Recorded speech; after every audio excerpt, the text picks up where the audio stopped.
Guten Morgen miteinander. Lass uns noch kurz zusammen beten, bevor wir anfangen in der Predigt. Jesus, du bist herzlich willkommen. Nicht nur da unter uns, sondern auch in unseren Herzen, in unseren Gedanken. Jetzt gerade in dieser Predigt. Bitte ich, dass du unsere Gedanken öffnest, unser Herz öffnest, dass du mit uns redest. Amen. Wir haben angefangen mit einer neuen Predigtserie von Matthäus Kapitel 5. Alle wissen, was Matthäus Kapitel 5 ist? Die Bergpredigt von Jesus. Ah, so cool. Von euch, also gewisse von euch, die sind schon lange im Glauben unterwegs und haben die Bibel tausendmal gelesen, also schon als Kind in der Kirche aufgewachsen. Die Bergpredigt haben die sehr wahrscheinlich mindestens 100 Mal gehört, gelesen, Predigt gehört, Auslegungen, verschiedene Sachen. Und doch hoffe ich und bete ich, dass die heutige Predigt neu euch ansprechen, euch berühren, euer Herz ansprechen, wenn Jesus die Predigt predigt hat.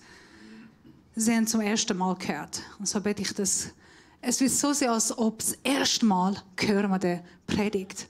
Und die Predigt ist ein Wachruf gewesen. Es ist eine sehr radikale Predigt von Jesus. Und es hat tatsächlich Menschen schockiert und extrem bewegt. Mein Teil, wir gehen nicht in der Reihenfolge, wo Jesus gegangen ist. Wir haben ein bisschen zusammengemischt. Mein Teil heute ist glückselig die Sanftmutigen. Matthäus 5. Ich werde heute über Sanftmut, die Sanftmutigkeit mit euch reden. Sind ihr ready? Kennt ihr jemanden, der sanftmutig ist? Okay, ein paar. Okay. Selber. Dich selber. Ha?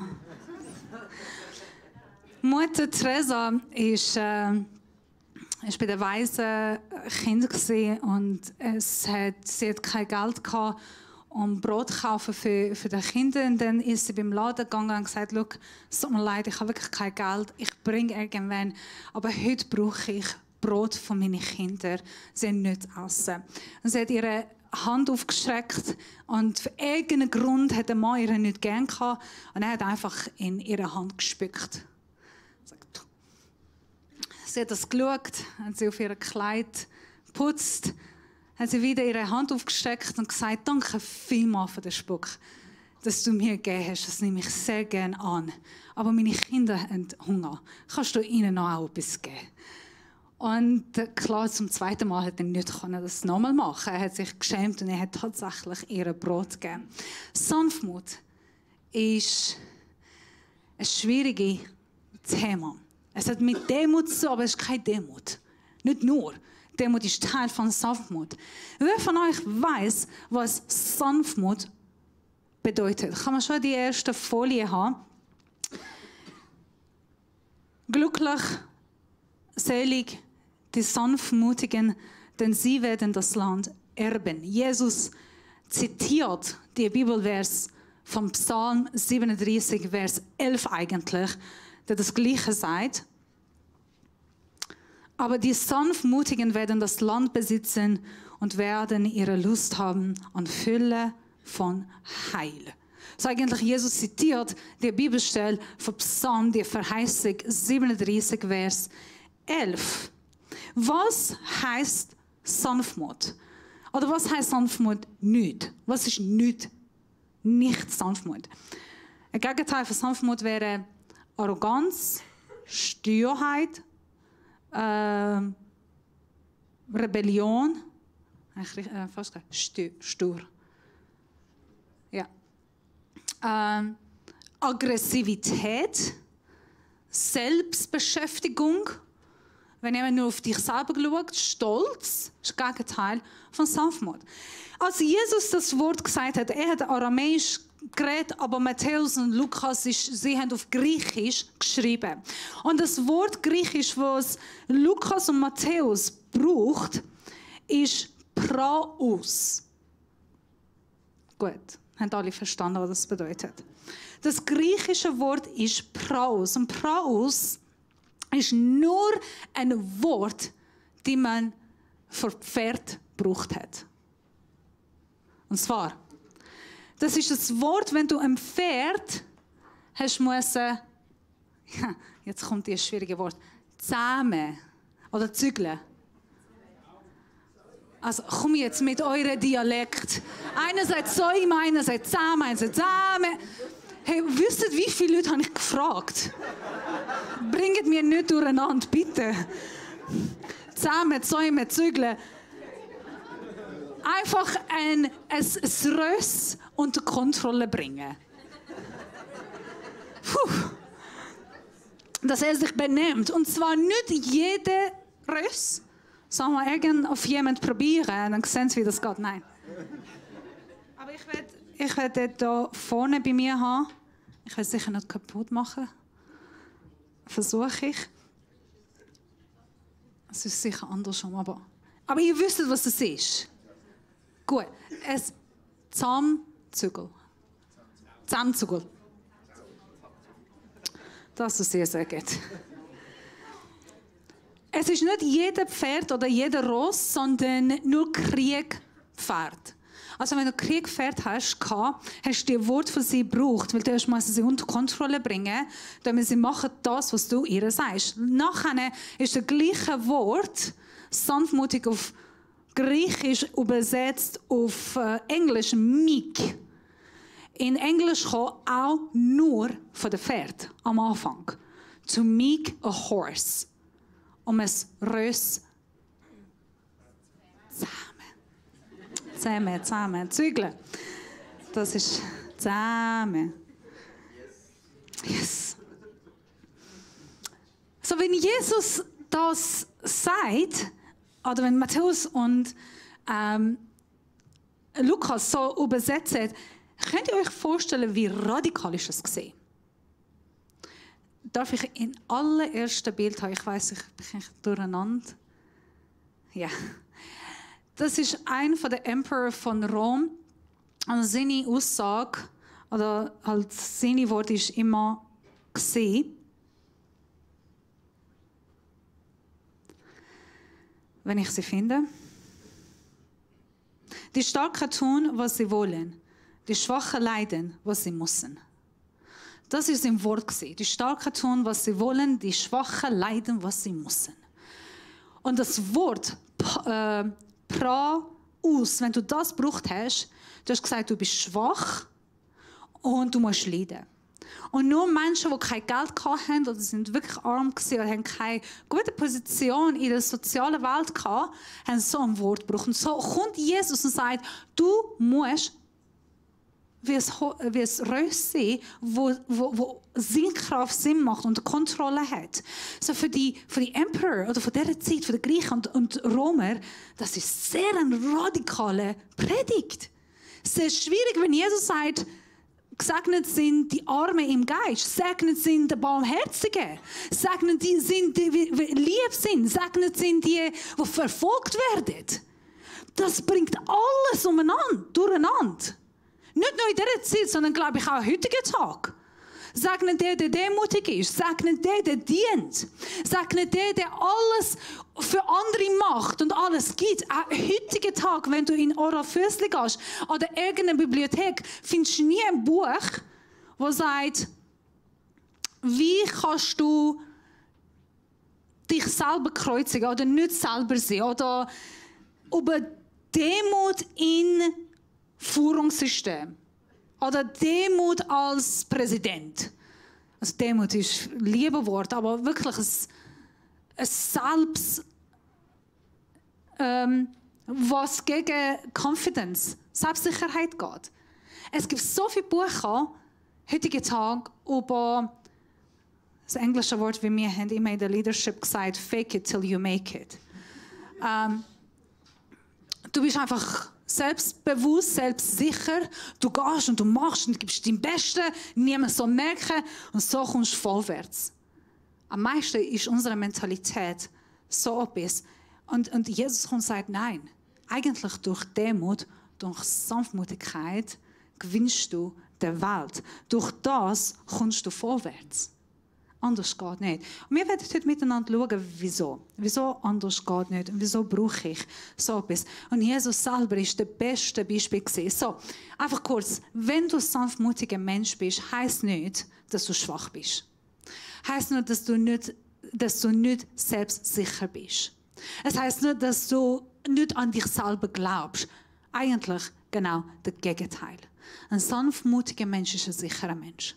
Ist ein Mensch mit Kraft, mit Macht, mit Autorität, mit der Stimme. Aber wie ein Pferd hat sie unter Kontrolle. Und das sehen wir, das komme ich nachher dazu nicht lesen. Es ist noch nicht dran. Jetzt wisst ihr, was ich sagen. Jesus ist das beste Beispiel in diesem Bereich. Er ist der sanftmütigste Mensch, den wir leben. Ich meine, come on, er ist Gott auf der Erde. Er hat alle Macht, alle Kraft, alle Autorität, alle Pracht im Himmel und auf der Erde gehabt. Und doch hat er so wenig gemacht. Für das, was er können. Zeichen, Wunder, Ausübung von seiner Macht. Wenn jemand gegen ihn geredet hat oder wenn sie ihn versucht, ihm steinigen oder umbringen, hätte er locker alles umbringen. Ein Finger. Aber er hat seine Macht, seine Autorität, seine Kraft, seinen Zorn unter Kontrolle. Und so ist er auch mit jedem Mensch umgegangen. So, lass uns mit dem ersten Punkt anfangen. So, was sind die Eigenschaften von einem sanftmutigen Mensch? Yes, jetzt kommt der erste da. Ein sanftmutiger Mensch ist in seiner Identität in Christus sicher. Das ist der allererste. Eine Sanftmutigkeit ist ein Herzensstand. Es ist ein Charakter, Verhalten, aber wie der Herz ist. Und jemand kann sanftmutig sein, freundlich, zart, lieb, angenehm, der eigentlich in seiner Identität in Jesus sicher ist. Was heisst das? Eine Person, die weiss, wer er ist oder wer sie ist, in Jesus, muss sich nicht mehr verteidigen. Muss sich nicht beweisen. Muss nicht kämpfen und sagen, da ist mein Platz, so bin ich, da ist richtig, ich bin's. Weil er weiss, er ist. Sie weiss, sie ist. Wenn jemand in Christus sicher ist und weiss, was für eine Identität er sie in Jesus hat, dann automatisch ist er ruhiger. Easy going. Weil er weiß, sie weiß. Wenn unsere Identität ist unsere Ausbildung oder berufliche Position, unsere Statue, unsere Abschluss, unsere einfach da, wo wir sind, dann streben wir uns nach besserer Ausbildung oder eine bessere Position oder halten wir uns als Besserwisserei. Hey, ich weiß besser, weil ich bin besser, weil ich habe besser studiert und ich kann die Positionen, ich bin. Also muss ich auch beweisen. Und vielleicht schaue ich eben auf andere Menschen. Ich weiß, ich habe das falsch gesagt, aber ich kann es nicht sagen. Schaue ich eben. Like looking down. Ich habe einfach übersetzt. Und ich weiß, ich rede mit anderen Menschen, als ob, ja, ich bin besser. Das ist kein Sanftmut. Oder wenn meine Identität ist in meine Methode, wie ich meine Kinder erziehe, Erziehungsmethode oder in der Art und Weise, wie ich lehre als Lehrerin oder in der Art und Weise, wie ich arbeite als Pastor. Weil ich habe eine gute Methode und ich habe das gelernt und finde ich, hey, diese Methode, das ist richtig und das ist alles anders falsch. Weil heutige Tag musst du so machen. Denn die ganze Zeit bin ich an mich verteidigen, meine Methode verteidigen. Ich habe das richtig gemacht, ich habe es gut gemacht. Aber du musst alles so machen. Schau, die Ergebnisse. So, wenn meine Identität ist in Jesus und nicht in dem, was ich mache, was ich studiere, was ich lerne, sondern wer ich bin in Jesus, was er sagt, was Gott sagt, ich bin, dann bin ich frei um anderen Menschen ihre Meinungen sagen. Ohne angreifen, ohne mal verteidigen, ohne mal hässig werden. Wenn ich sicher bin in meiner Identität in Jesus, wer ich bin, wie ich bin, dann kann ich auch gewisse Sachen annehmen.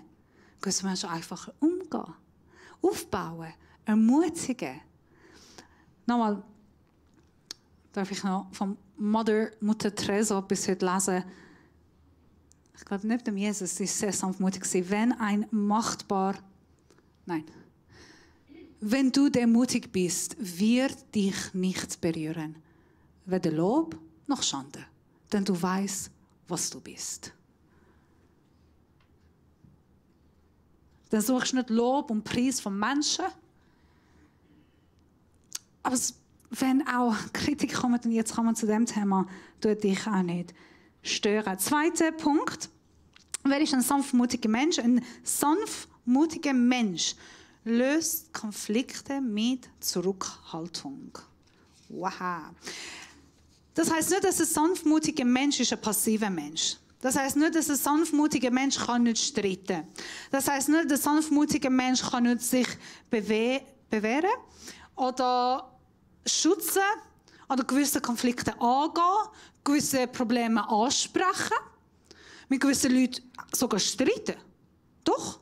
Das darf er, ist Mensch, sie ist Mensch, das muss auch sein. Und so sehen wir auch in Jesus sein Leben.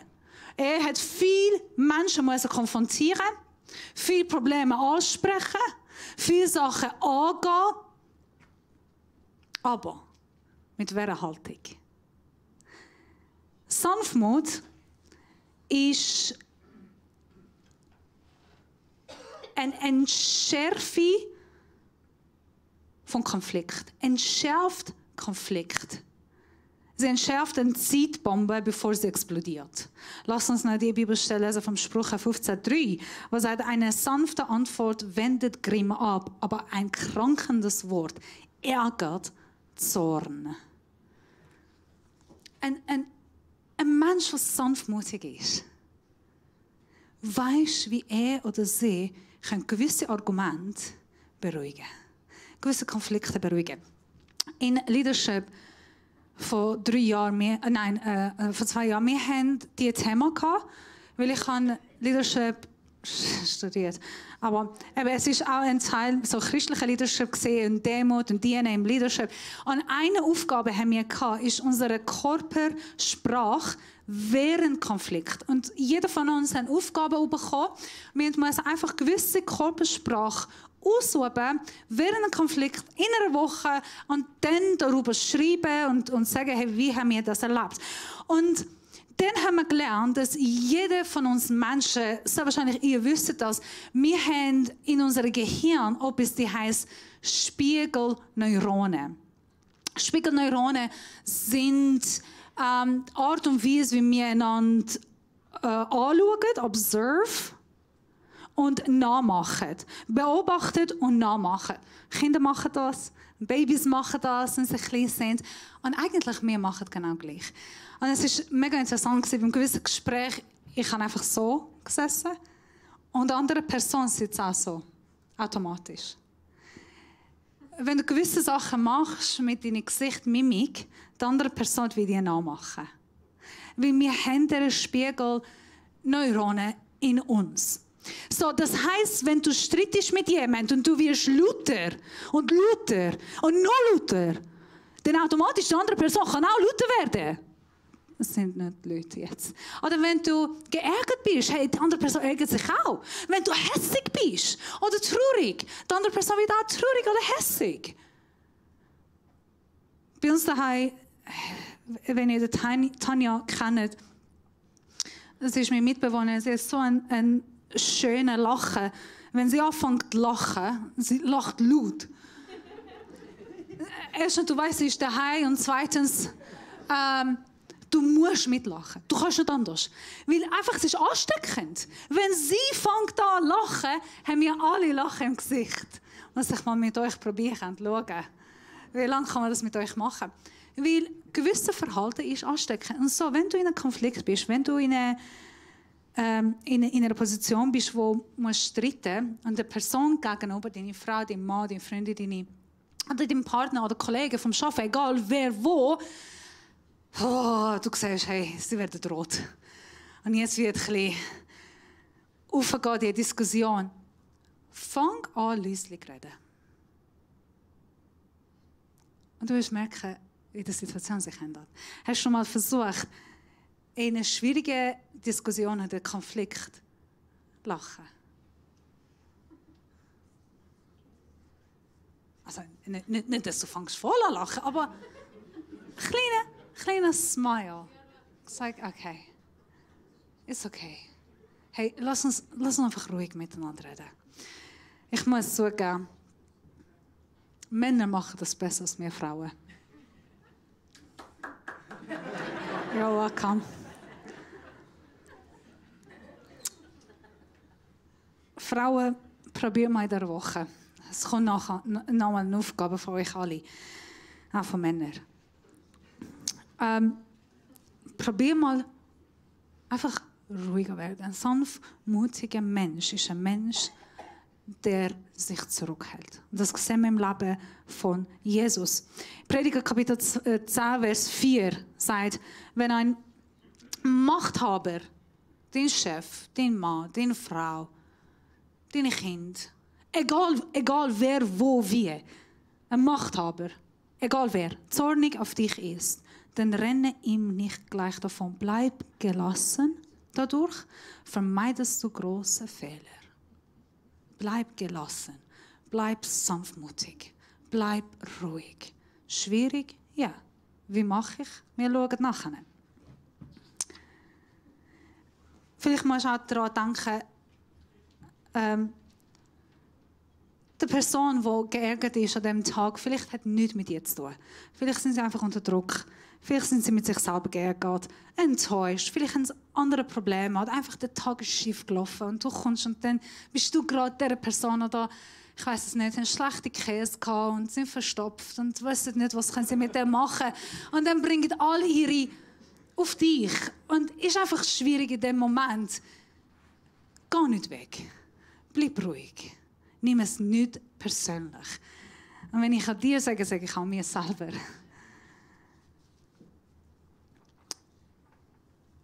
Dritter Punkt. Ein sanftmutiger Mensch lebt aus einer Position der Demut. Demut an sich selber hat eine grosse Predigt verdient. Aber eine Demut ist ein Teil von Sanftmut.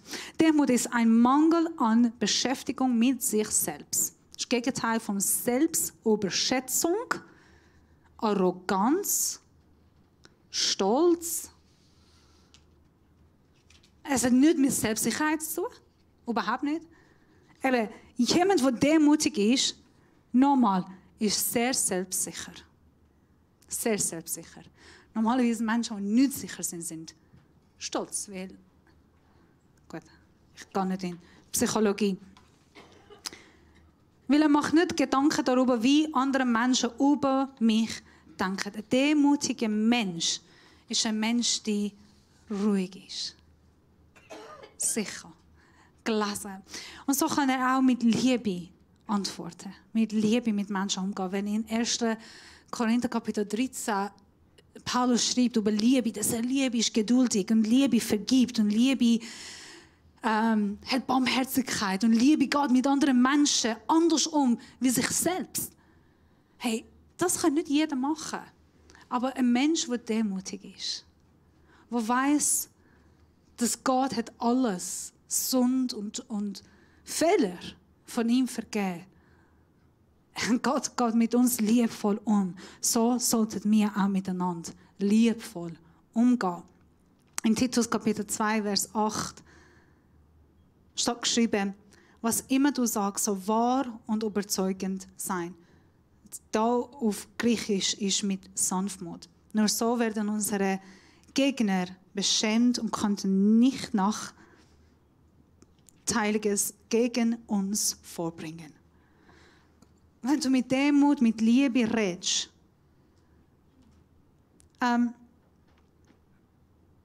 wenn du in einer gewissen Position bist, wenn du viel aktiv bist, wenn du viel machst, viel redest, oder du bist einfach in einer gewissen Position, vielleicht hast du oft viel Kritik. Vielleicht bist du einer von denen, der einfach wirst kritisiert. Je mehr, dass du aktiv bist, je mehr, dass du gewisse Sachen machst und redest und tust und dich verletzlich machst, wirst du auch mehr kritisiert. Hast mehr Feedback. Wie bei uns in der Kirche heisst, konstruktive Kritik, nicht konstruktive Feedback. Als Pastoren werden wir öfter kritisiert. Habe ich gelogen. Wir werden ständig kritisiert. Wochentlich kritisiert. Gewisse von den Kritiken, die kommen, wochentlich. Gut, es ist nicht alle Pastoren. Ich bin der wird am meisten kritisiert. Gewisse von denen sind dumm. Ich habe ein besseres Wort da geschrieben, wenn ich sie finde. Aber ja. Also, gewisse von denen sind ist einfach schwierig. Gewisse Kritiken, die kommen, sind aber gut. Sind fair, finde ich, ja, das ist okay. Von dem kann ich lernen. Da kann ich mich verbessern. Von dem kann ich wachsen. Aber Kritik werde ich persönlich ziemlich oft erleben. Weil ich bin halt jemand, der auf der Bühne ist, der viel redet und viel macht und viel tut. Und klar, dann kommt auch, darf ich dir einen Tipp geben? Darf ich dir etwas sagen? Wie gehe ich mit dem um? Eben, die Bibel sagt sehr klar, wie sollten wir miteinander reden? Wie soll ich reden? Auch wenn ich gerne Kritik oder Feedback zurückgeben.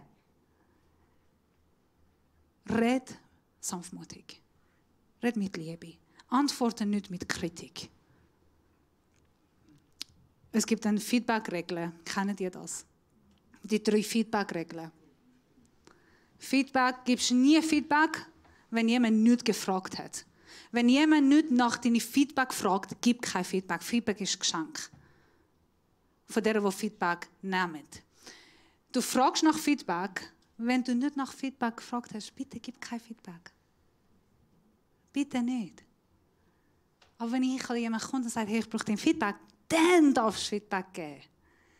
Und dann der Person, die Feedback nimmt, du nimmst ein Feedback, du tust dich nicht verteidigen, du tust dich nicht angreifen, nicht erklären, du nimmst Feedback und gehst mit dem weg. Das sind die 3 Regeln von der Feedback. Die hilft mir extrem viel. Darf ich so euch geben. Hoffentlich hilft euch auch. Gut, kritisiert werden und wie gehe ich mit dem um? Ich antworte nicht mit Kritik, ich antworte nicht mit Zorn, ich antworte nicht mit schönem Feedback. Meine Eltern sind jetzt gerade in Amerika und es hat einen Pastor gegeben, der unser Leben zur Hölle gemacht hat. Ich war noch Kind als wir haben, die Kirche hat sich geteilt, also wenn ich sage geteilt, sind 350 Leute mit ihm gegangen und 30 Leute in der Kirche geblieben. Und es hat nichts mit uns zu tun gehabt. Wir mussten einfach das übernehmen, aber wir haben es sehr schwierig erlebt. Also so, ich und mein Bruder ist vom Glauben weggegangen wegen dem. Ich weiss, ich bin oft auf WC gehockt und habe meine Haare rausgerissen. Und jetzt habe ich da wenig Haare wegen dem. Oder diese Haare wachsen nicht mehr. Das könnt ihr nachher schauen. Aber es war so, einfach weil ich bin so nervös war, so in 13, 12, ich habe meine Haare ausgerissen wegen dem. Anyways, es sind die Jahre gegangen. Ich bin immer noch in der Kirche, ich bin immer noch Pastorin, trotz alles. Meine Eltern sind nach Amerika gegangen und sie haben sich entschieden, wir gehen und wir besuchen den Pastor in Amerika. Und es ist ein Wort, Shalom, das auf meiner Sprache ist auch Shalom. Und das heißt, wir gehen Hallo sagen, aber gehen Hallo sagen heisst, wir bringen Frieden mit uns. Wir gehen zu ihrem Frieden.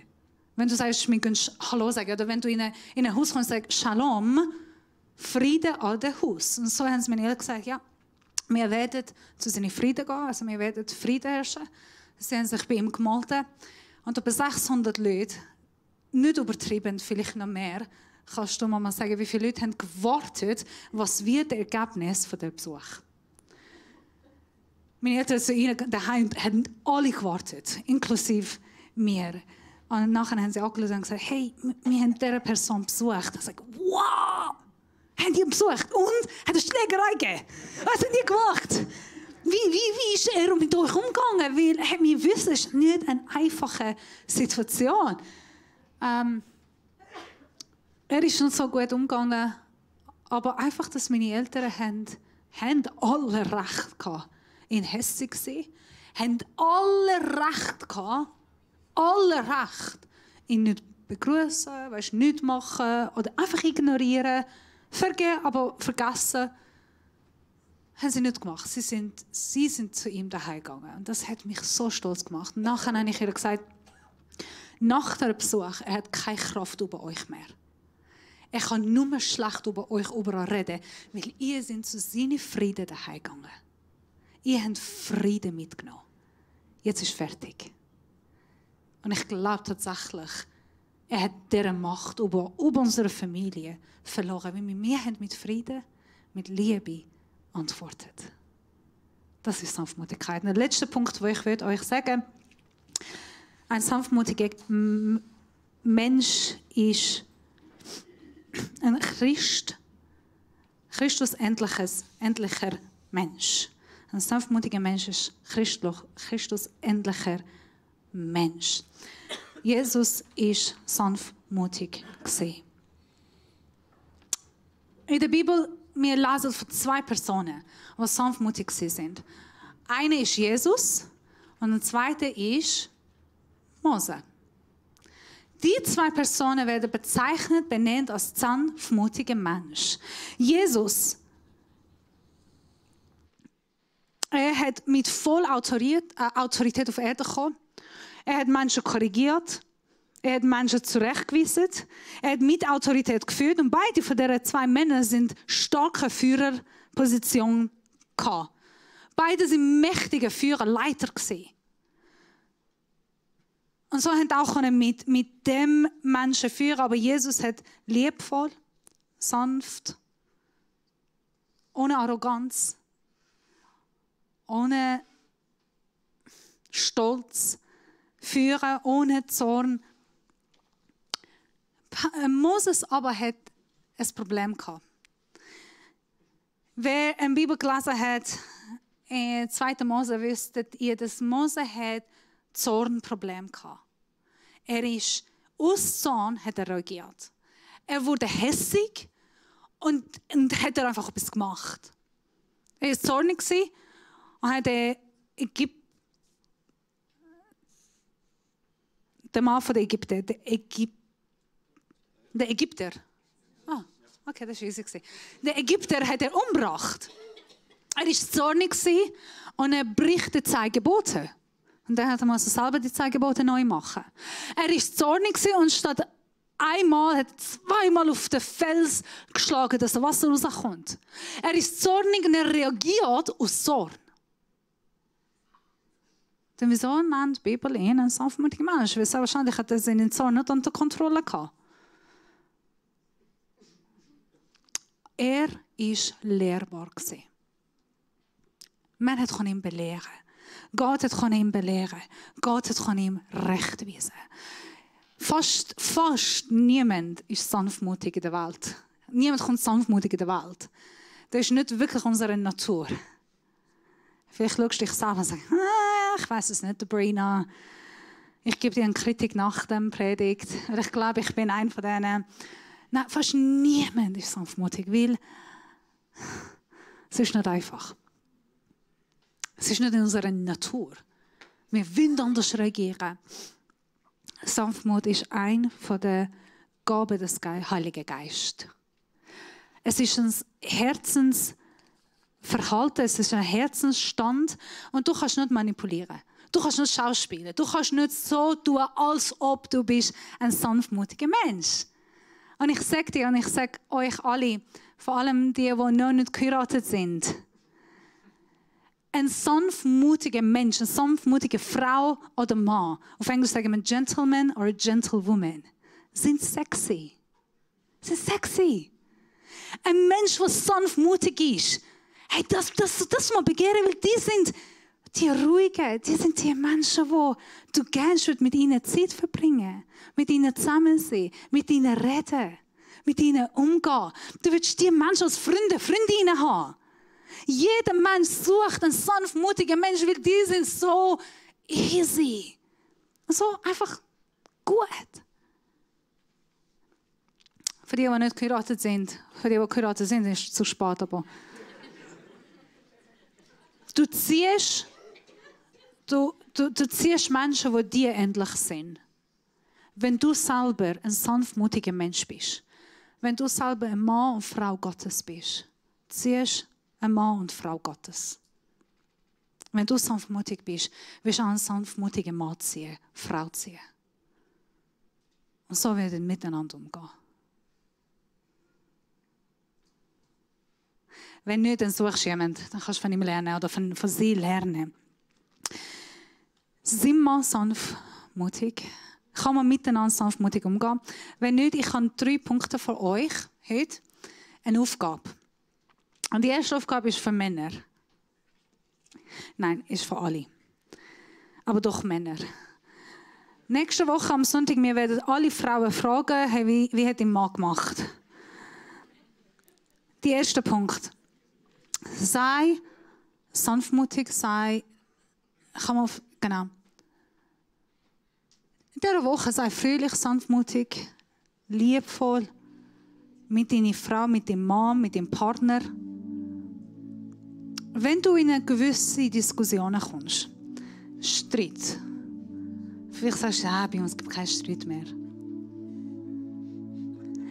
Wenn du in gewissen Situationen bist, versuchst in dieser Woche bewusst Konflikt entschärfen, indem dass du ruhig bleibst. Gelassen, sanftmutig,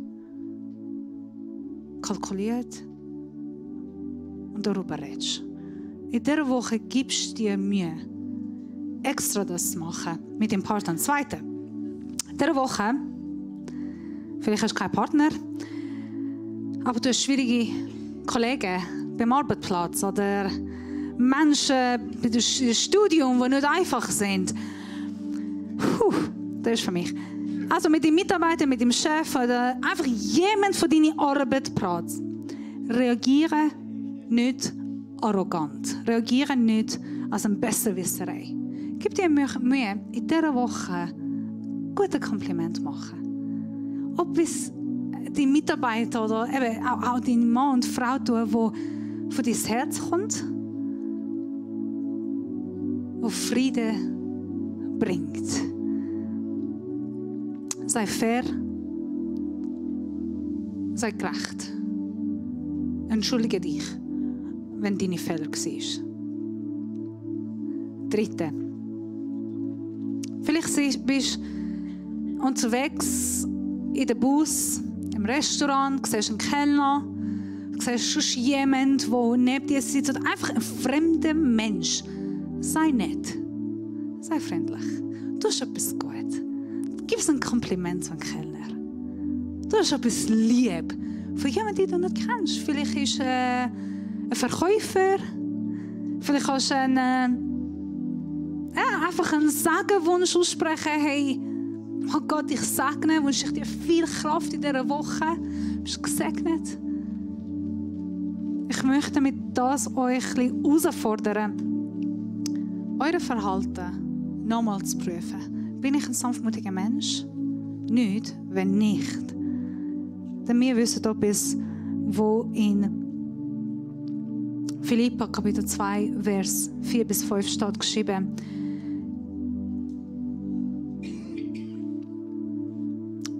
Denkt nicht an euren eigenen Vorteil. Jeder von euch soll das Wohl des anderen mit Augen haben. Nehmt euch Jesus Christus zum Vorbild. Jesus hat gesagt in Matthäus 11, Vers 28, kommt alle her zu mir, die ihr euch abmut und unter eurer Last leidet. Ich werde euch Ruhe, nämlich Sanftmut ist das Wort, geben. Vertraut euch meiner Leitung und lernt von mir, denn ich gehe behutsam mit euch um und sehe auf niemand herab.